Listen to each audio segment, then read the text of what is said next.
하나님의 말씀은 고린도 후서 5장 6절입니다.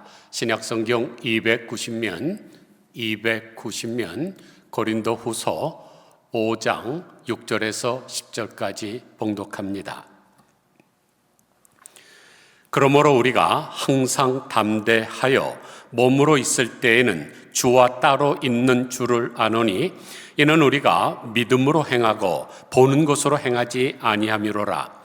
우리가 담대하여 원하는 바는 차라리 몸을 떠나 주와 함께 있는 그것이라. 그런즉 우리는 몸으로 있든지 떠나든지 주를 기쁘시게 하는 자가 되기를 힘쓰노라. 이는 우리가 다 반드시 그리스도의 심판대 앞에 나타나게 되어 각각 선악간에 그 몸으로 행한 것을 따라 받으려 함이라. 아멘.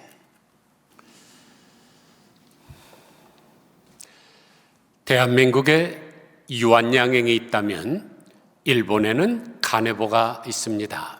그만큼 가네보 제약회사는 유명한 회사이고 소문난 건강식품 제조 회사이고 인기 좋은 화장품 회사입니다. 그 회사의 회장인 미타니 야스토의 이야기인데, 이분은 얼마나 우여곡절 끝에 그 회장 자리에 올랐는지 그분이 쓴 책 이름이 인생 역전입니다. 이 오타니가 아닌 미타니가 젊은 시절에 이 가네보 회사에 입사를 했고 신앙 좋은 여인을 만나서 결혼을 했습니다. 그리고 그녀를 통해서 예수님을 영접했죠. 그런데 그 여인이 이렇게 얘기합니다. 여보, 출세는 안 해도 돼요. 오직 하나님만 기쁘시게 하세요. 하나님을 기쁘시게 하는 일을 하다가 실직이 되더라도 괜찮아요. 나와 둘이서 전도하러 다니면 되니까요. 이런 신통망통한 여인이 어디 있습니까? 잠언 31장에 나오는 진주보다 현숙한 여인이죠. 누가 이런 여인을 쪽발이라고 합니까? 복발이라 그래야지요. 복을 바리바리 싸갖고 들어오는 여자. 그런데 미타니는 치열한 경쟁 사회에서 출세를 하지 않아도 된다는 아내의 말에 마음이 많이 평안해졌습니다. 그리고 세상을 바라보는 안목도 달라져서 갈라디아서 1장 10절의 말씀을 마음에 새겼습니다. 내가 사람들에게 좋게 하랴? 하나님께 좋게 하랴? 사람들에게 기쁨을 구하랴? 내가 지금까지 사람들의 기쁨을 구하였다면 그리스도의 종이 아니니라. 그래서 미타니는 하나님을 기쁘시게 하는 인생을 살자는 좌우명을 정하고, 하나님을 기쁘시게 하는 일이라면 그 어떤 것과도 타협하지 않고 양보하지 않았습니다. 한 예를 들죠. 미타니가 한 번은 인사부장으로 일할 때였습니다. 회사에 인사를 하는 그런 일이기도 하지만 주된 업무 중에 하나가 신사참배를 주관하는 일이었습니다. 일본의 대형 회사에서는 단체로 신사참배하는 일이 있으니까 그것을 주관하는 일을 인사부장이 했습니다. 그런데 신사참배가 기독교 신앙에 위배된다는 사실을 알고 사표를 제출을 했습니다. 그러면 어떻게 됐을까요? 쪽박차고 손가락 빨며 고생고생 겪었을까요? 아닙니다. 그의 성실함을 인정한 회사에서 사표를 반려를 했고 도리어 승진을 시켜줬습니다. 그래서 45년 동안 그 회사에 재직하는 동안 어려움을 겪기도 했지만은 하나님을 기쁘시게 하기 위하여 모든 것을 포기했을 때 하나님께서는 그 회사의 회장 자리까지 올려주셨고 일본 최고의 기업으로 성장시켜 주셨습니다. 반대로 하나님을 기쁘시게 하는 것이 아니라 자기를 기쁘게 하는 사람의 최후는 어떠할까요? 1789년 7월 15일에 일어난 프랑스 대혁명으로 인해서 절대 군주였던 루이 16세 부부는 릴리리 궁전에 감금이 됐습니다. 그런데 1791년 6월 20일 이른 새벽에 왕당파의 도움으로 인하여 탈출을 할 수 있게 되었습니다. 탈출을 했던 신하들이 얘기합니다. 폐하, 먼저 두 분만 떠나셔야 됩니다. 그러자 왕비가 내 가족들은 어떡하고? 난색을 표명합니다. 그러자 신하들이 자녀분들을 위한 마차는 따로 준비하겠습니다. 큰 마차라고 하면 쉽게 발각되기 때문입니다. 라고 조언을 했습니다. 그러나 왕후는 끝까지 온 집안 식구가 함께 가야 한다고 우겼을 뿐만 아니라 그 마차의 가구를 비롯한 왕실 살림살이를 다 챙겨가야 한다고 주장했습니다. 결국 그 마차는 식당과 화장실까지 포함된 엄청나게 큰 규모의 마차가 되어버렸습니다. 신하들은 이렇게 큰 마차로 파리를 어떻게 탈출하려는지 하고 걱정이 앞섰습니다. 아무튼 국왕 왕가를 실은 이 마차가 비밀리에 국경에 당도하게 됐습니다. 그러나 짐을 가득 실은 마차가 국경을 통과하기란 여간 어려운 것이 아니죠. 결국 그들은 국경 근방에 있는 바렌에서 이를 이상하게 여긴 시민의 신고로 체포되고 말았습니다. 그런데 그들이 체포되게 된 결정적인 이유가 뭘까요? 몸에서 나는 향수 때문이었습니다. 당시 프랑스에 지금으로부터 200 몇십 년 전에 왕족이나 귀족이나 겨우 사용할 수 있는 그런 향수를 풍풍 풍기고 나아가는 사람을 이상하게 여기서 신고를 한 거죠. 결국 국왕 왕가는 체포되어서 파리로 압송되었고 루이 14세는 처형을 당했고 얼마 후에 왕비는 단두대의 이슬로 사라졌습니다. 그러면 그 철딱선이 없는 왕비가 누굴까요? 바로 마리 앙뚜아네트입니다. 만일 호화로운 마차가 아닌 일반 마차를 타고 재빨리 국경을 빠져나갔다면 살았을지도 모릅니다. 혹시 향수 냄새를 풍기지 않고 평민들이 입던 땀 냄새 나는 옷을 입고 피신했다면 도피에 성공했을지도 모릅니다. 그러나 자기가 누리려고 하는 것을 하나도 포기하지 않다가 결국 체포되고 목숨을 잃게 되었습니다. 왜냐하면 마리 앙뚜아네트는 자기를 기쁘게 하는 삶을 살았기 때문입니다. 이 세상에 사는 사람들을 네 종류로 분류할 수가 있습니다. 첫째는 자기 자신을 기쁘게 하기 위해서 사는 사람들.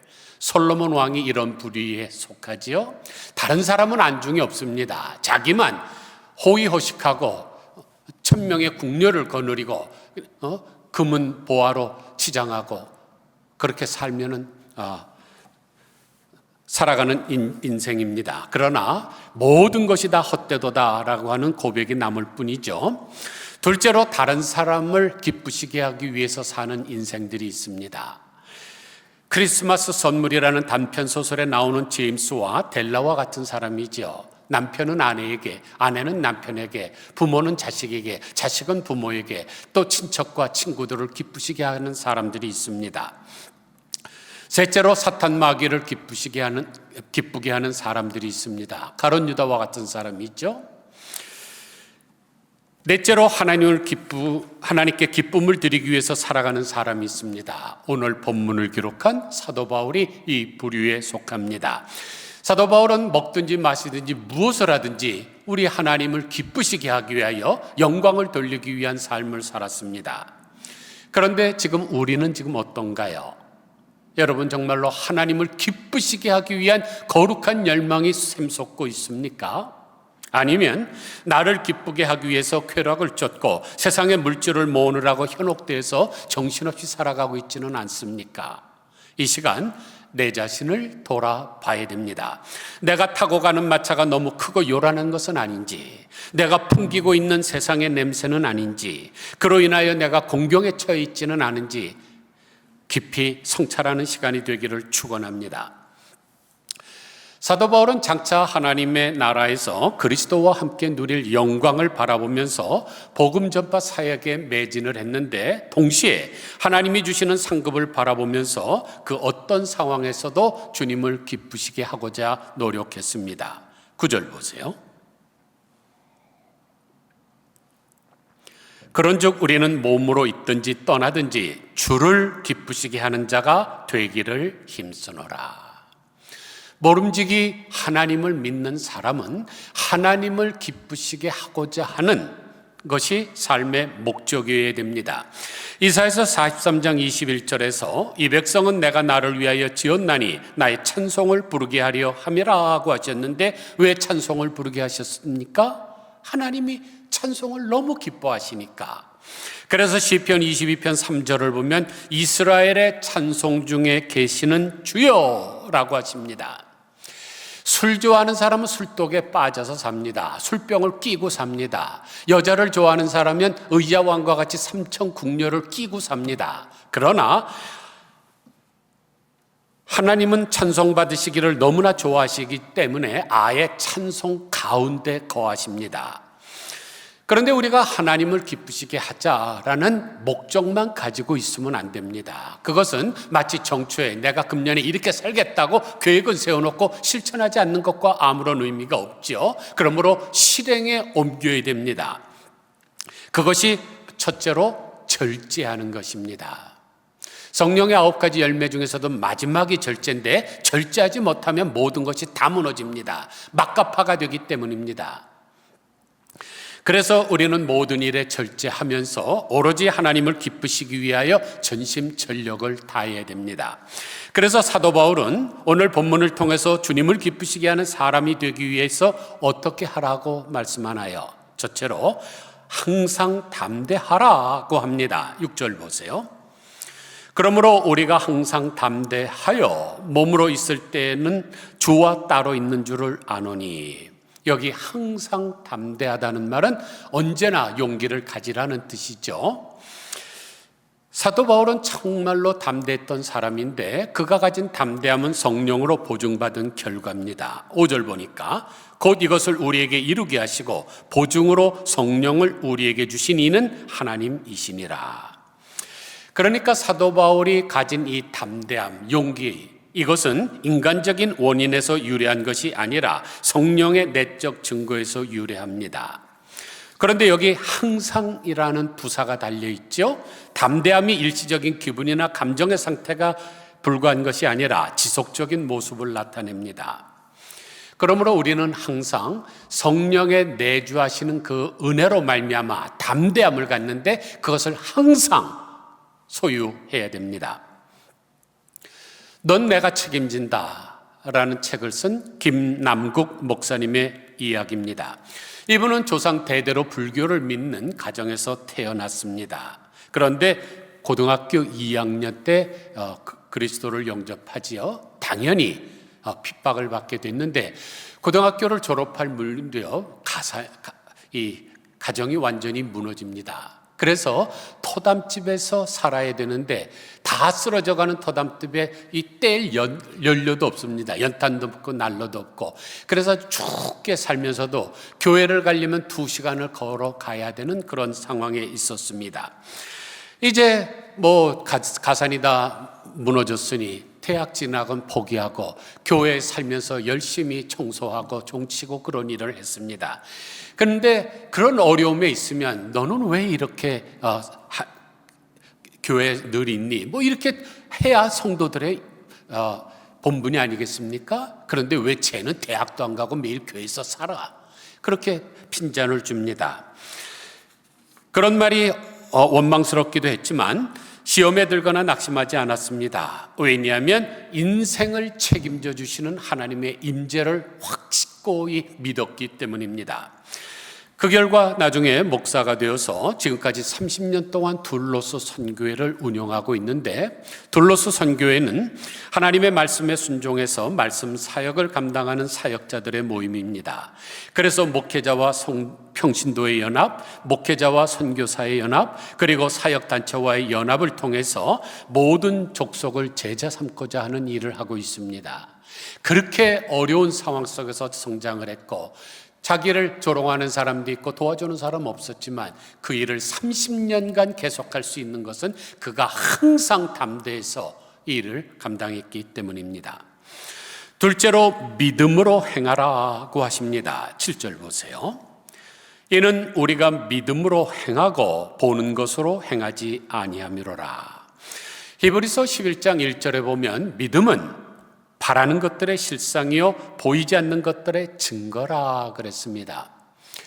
우리가 보는 것은 항상 한계가 있죠. 코비드-19을 일으키는 바이러스가 우리 눈에 보입니까? 우주가 한눈에 보입니까? 또 너무나 가까이 있어도 안 보이고 너무나 멀리 있어도 안 보입니다. 인간이 보는 것은 한계가 있습니다. 그래서 믿음이 필요한 것이죠. 믿음은 모든 우리의 인간의 보는 것의 한계를 초월합니다. 능가합니다. 그래서 그러한 믿음의 눈으로 행하는 것이 차원 높은 삶의 방식입니다. 모든 것이 가능하다라는 책이 있는데 한번 표지를 자세히 보세요. 뭔가 이상하지 않습니까? 어떤 여인이 물구나무 서 있는데 뭔가 이상해요. 좀 더 자세히 볼까요? 저자인 젠 브리커는 두 다리가 없이 태어났습니다. 그래서 엉덩이 밑에는 아무것도 없습니다. 그리고 심장도 왼쪽이 아닌 오른쪽에 달아서 태어났습니다.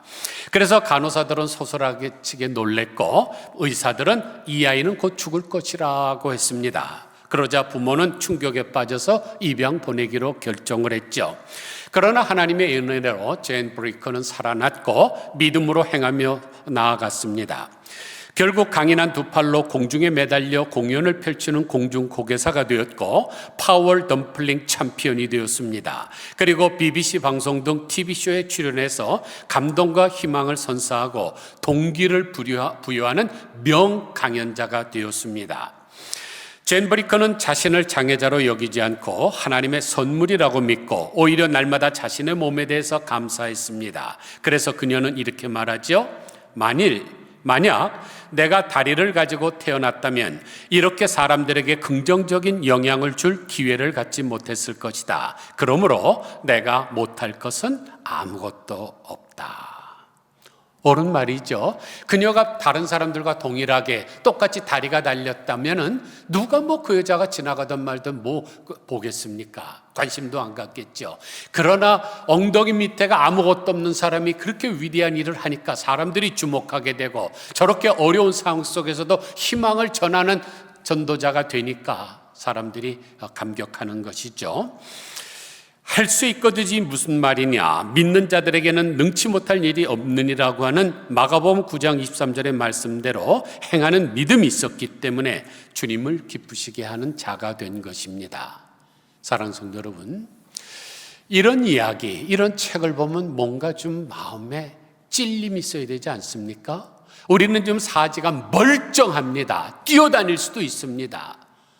그런데도 왜 감사가 없고 항상 불평이 많을까요? 왜냐하면 믿음이 부족하기 때문입니다. 그러나 그리스도인들은 이 땅에서 믿음으로 살면서 주님을 기쁘시게 해야 합니다. 셋째로 심판을 준비하라고 하십니다. 10절 보세요. 이는 우리가 다 반드시 그리스도의 십자가 심판대 앞에 나타나게 되어 각각 선악간에 그 몸으로 행한 것을 따라 받으려 함이라. 히브리서 9장 27절에 보면 사람이 한 번 죽는 것은 사람에게 정해진 것이요 그 후에는 심판이 있으리라고 선언합니다. 이것은 천국 대헌장이죠. 이것은 절대로 개헌 못합니다. 대한민국에서는 조금만 하면 헌법을 개정한다, 개헌한다 그러지만 이 구절은 절대로 개헌될 수 없는 영원한 진리입니다. 사람이 죽는 것, 그 후에는 심판이 있는 것, 이거는 절대 진리입니다. 그런데 여기서 반드시 우리가 알아야 할 점이 하나 있습니다. 심판대 앞에 나아가게는 헬라어 원어로 엠프로스텐투 베마토스인데 베마는 연단, 높은 자리라는 뜻을 가진 단어로 바이노라는 동사에서 유래했습니다. 그런데 바이노는 오르다라는 뜻입니다. 그래서 고대 로마 사회에서 베마는 두 가지 의미로 사용됐습니다. 첫째, 재판하는 사람이 올라서는 단상을 가리켰습니다. 예를 들어서 마태복음 27장 19절에서 빌라도 총독이 재판석에 앉았을 때에, 그러니까 빌라도가 예수님을 재판하기 위해서 높은 연단에 앉은 그 자리가 베마입니다. 둘째, 경기에서 승리한 사람이 올라가 상을 받는 시상대를 가리켰습니다. 고린도전서 9장 24절에서 운동장에서 다름질하는 자들이 다 달릴지라도 상 얻는 이는 하나인 줄을 너희가 알지 못하느냐? 이기는 자마다 썩을 승리자의 관을 얻고자 하되 우리는 썩지 아니할 것을 얻고자 하노라. 여기서 승리자의 관은 바로 뱀 앞에서 수연되는 월궤관을 말합니다. 지리학자인 파우사니아스가 쓴 Description of Greece라는 책이나 역사학자인 필론이 쓴 기록에도 경기의 심판이 뱀아에서 앉아있다가 승리의 관을 수여하는 장면이 나옵니다. 그러므로 요약하면 올림픽 경기나 이스티미안 경기나 피티안 경기나 네미안 경기 같은 헬라 제전에서 심판들이 경기장 끝에 있는 뱀아에 앉아서 경기를 감독했습니다. 그런데 경기가 끝난 뒤에는 승리자에게 뱀아로 불러내서 승리의 월궤관을 수여했습니다. 그러므로 그리스도의 심판 때는 양면성이 있습니다. 믿지 않는 자들에게는 심판의 자리요, 주를 위하여 충성한 사람에게는 수상하는 자리입니다. 그런데 우리가 구원은 받았습니다. 이 땅에서 예수님을 믿음으로 말미암아. 그런데 뱀아에 섰는데 상을 하나도 못 받는다면 얼마나 부끄럽겠습니까? 면류관을 써야 되는데 개털모자 쓰는 얘기 옛날 우리 어른 목사님들이 많이 하시지 않았습니까? 그러므로 우리는 상 얻도록 힘써야 됩니다. 그런데 포틀랜드에 있는 웨스턴 신학교 총장이었던 레드메허가 이런 좋은 충고를 합니다. 오늘 어떤 사람이 되느냐가 영원한 나를 준비하는 것이다. 너무나 중요한 말이니까 한 번 더 반복합니다. 오늘 어떤 사람이 되느냐가 영원한 나를 준비하는 것이다. 여러분, 헤비타드 운동 아시죠? 집 없는 사람들에게 사랑의 집 짓기 운동을 해주는 그 헤비타드의 총장이 밀라드 플러입니다. 그런데 이 사람은 억만장자였죠. 사업이 번창이 되고 돈이 너무너무 많아서 돈 쉬는 재미로 살았습니다. 어느 날 밤늦게까지 일하고 집에 왔더니 아내와 자식들이 안 보입니다. 어디 갔을까? 그러다가 보니까 탁자 위에 편지가 하나 있습니다. 오늘 밤에도 돈을 세세요. 돈 벌 궁리나 열심히 하세요. 당신에게 더 이상 필요 없는 우리는 이제 당신 곁을 떠납니다. 밀라드 플러는 너무나 충격을 받았습니다. 그래서 단숨에 아내에게 달려가서 잘못을 빌고 용서를 구했습니다. 그리고 대저택, 호숫가에 있는 멋진 별장, 최고급 승용차, 자가용 비행기를 팔고 심지어 회사까지 정리했습니다. 그리고 아프리카 자이레에 가서 3년 동안 그들을 위해서 봉사하다가 돌아와서 이제는 세상 전 세계의 빈민들을 위하여 집을 지어주는 일을 시작을 했는데, 그러니까 미타나의 아내도 복발이지만 이 밀라드 플러의 아내도 복발입니다. 그래서 세계 76개국의 지부를 설립해서 10만 채의 집을 저어서 가난한 사람들에게 제공했습니다. 밀라드 플러가 말하죠. 저는 심판을 믿기에 가난한 생활을 극복하는 것은 문제가 되지 않았습니다. 그보다 물질적 부를 가난한 자에게 나누어 줄 때 진정한 행복에 이를 수 있다는 것을 깨달았습니다. 이 땅에서의 삶은 잠깐입니다. 우리 앞에는 심판이 기다리고 있습니다. 사랑하는 성도 여러분, 만약 이 땅에서 우리가 예수 그리스도를 바르게 믿지 못하면 그 그리스도의 심판대 앞에서 무서운 심판을 받을 것입니다. 그런데 우리가 예수님을 잘 믿어서 예수님 앞에 서게 될 때 내가 받을 상급이 무엇이 있나를 한번 생각해 보셔야 됩니다. 말씀을 맺습니다. 뉴질랜드에 웰링턴 순복음교회가 있는데 그 교회를 섬기는 박동수 장로님의 이야기입니다. 이분이 뉴질랜드로 이민을 가서 20여 년 넘도록 변변한 자기 집 하나 마련하지 못하고 아파트 임대주택을 전전하고 있었습니다. 그런데 한번 살던 집 옆에 한 할아버지 부부와 친하게 지내게 됐습니다. 그분들은 굉장히 연로했기 때문에 도움이 필요했죠. 그래서 박동수 장로님이 많이 도와드렸습니다. 그러다가 할아버지가 돌아가셨는데 할아버지가 돌아가신 후에도 할머니를 도와드렸습니다. 급할 때 앰뷸런스를 불러서 병원에 모시고 갔고 또 자주 도움을 주면서 가족같이 지냈습니다. 그러다가 할머니도 돌아가셨는데 유언장을 공개하는 날 자기의 그 집을 박동수 장로님에게 하사하겠다는 유언장을 해놓고 돌아가셨습니다. 그녀가 살던 미라다 미라마 지역은 공항에서도 가깝고 학군도 좋고 바닷가에서도 가까워서 굉장히 비싼 지역인데 그 집을 무료로 박동수 장로님에게 전수한 것입니다. 그러니까 박동수 장로님은 전혀 기대하지 않았던 고가의 주택을 소유하게 되었죠. 여기서 우리가 깨달을 수 있는 교훈이 뭡니까? 우리가 누구를 기쁘게 하느냐에 따라서 우리의 인생과 운명이 좌우될 수 있다는 사실입니다. 그런데 사람을 기쁘게 해도 그런 놀라운 복이 임하거든 하물며 우리 하나님을 기쁘시게 하게 될 때 얼마나 놀라운 복이 임하겠습니까? 이런 복이 여러분들에게 충만하게 임하시기를 축원드립니다. 아무쪼록 어떤 상황이든지 항상 담대하고 어떤 형편이든지 믿음으로 행하고 언제나 심판이 있음을 기억하고 받을 상급을 위해서 주님 앞에 충성하며 주님을 기쁘시게 하는 우리 모두 다 되시기를 주님의 이름으로 간절히 축원드립니다. 기도하겠습니다. 하나님 아버지, 이 세상에 있는 83억 명을 4등분할 수 있는 줄 압니다.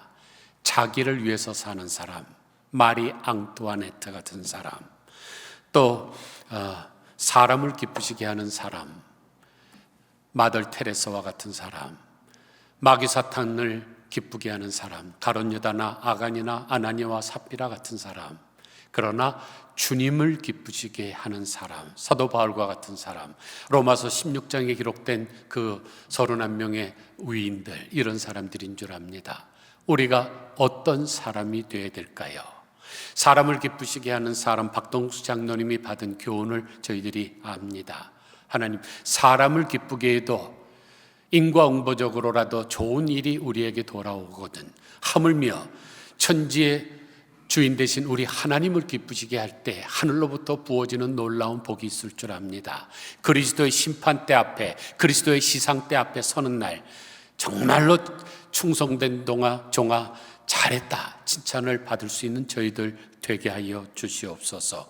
그러기 위해서 우리가 항상 담대하게 하여 주시기를 원합니다. 이 세상은 우리를 두렵게 하고 피하게 만들고 회피하게 만들지만 언제나 용기를 가지고 전진해 나아갈 수 있게 하시고 어떤 일이든지 믿음으로 행하게 하여 주시옵소서. 젠 브리커와 같이 정말로 불구자라 할지라도 낙심하지 말게 하여 주시고 하나님이 주신 선물로 알고 믿음으로 행할 수 있는 저희들 되게 하여 주옵소서.